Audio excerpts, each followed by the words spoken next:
Happy new year, happy new year, happy new year.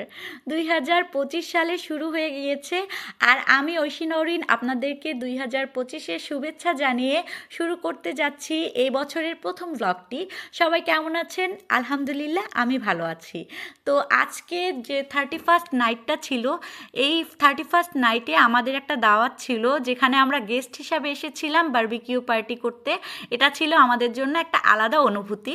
তো এখানে ছিল বার্গারের সুব্যবস্থা। তো বার্গারগুলো তৈরি করেছিলেন এফএম স্কুলের নির্বাহী পরিচালক রেজাউল করিম রেজা ভাইয়া, ওনাকে এখন দেখা যাবে। উনি আসলে এই বার্গারটা খুব সুন্দরভাবে তৈরি করেছিলেন। উনি লন্ডনে ছিলেন, তো ওখানকার হয়তো বা এই স্টাইলে বার্গার তৈরি করা হতো, খুবই টেস্ট ছিল। আর সাথে আরেকজন ভাইয়াও ছিলেন।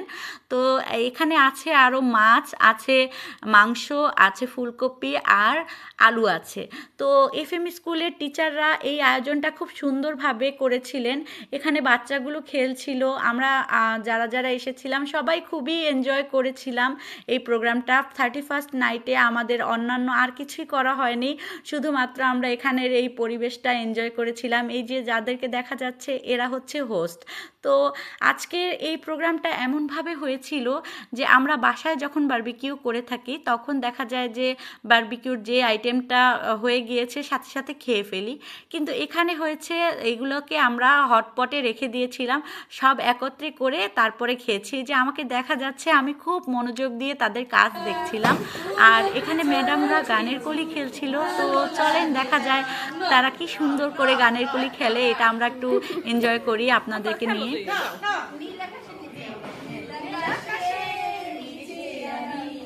রাস্তা চলেছি একা, ছিলাম ভালো, কি হলো সে কথা বলতে পারি না, একলা বলতে পারি না।